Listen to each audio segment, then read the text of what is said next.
त्या दिवशी आपल्या गावातला हरिनाम सप्ताह सुरू होणार आहे. आपण प्रवचन ऐकली पाहिजेत, आपण काकडा ऐकला पाहिजे, आपण हरिपाठाला गेलो पाहिजेत, कीर्तन ऐकलं पाहिजे, नामजप केला पाहिजे.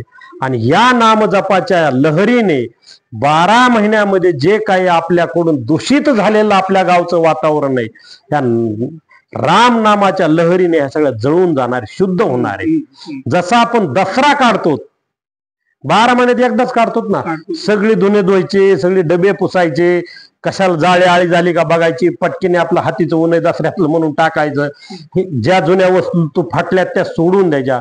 तसे जे जुने विचार आहेत, सप्ताह सुरू झाला, गावात असलेले वादविवाद असतील, घराघरात असलेले वादविवाद असतील, आपल्या मनात असलेला वाईट विचाराचा जो कपडा आहे ना, तो नदीला सोडून द्यायचा.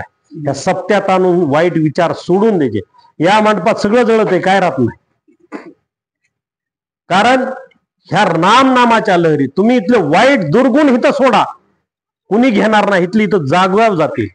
तुम्ही दुसरीकडे जाऊन जर वाईट विचार केला, आता जा इथं बसून बघू द्या बरं. आता इतके समजा गावात कुणी दारू पित असते, तंबाखू खात असते, काय केलं, तंबाखू एखादा चोळीत असेल मंडपात, पण मंडपात येऊन ह्या एवढा मंडप दिलाय, ह्या मंडपात येऊन कोणाची पत्ते खेळायला ताकद आहे का?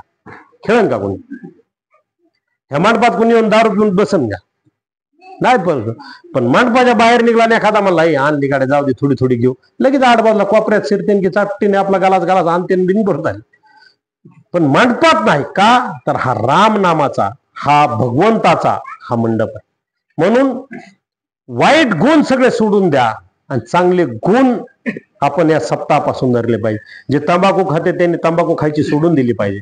जो दारू पितोय त्यांनी माझा सप्ताह सुरू झाला, माझं काल्याचं कीर्तन, ज्या दिवशी सप्ताह सुरू झाला तेवढे 7 दिवस तरी सगळ्यांनी तंबाखूच्या पुड्या फेकून दिल्या पाहिजे.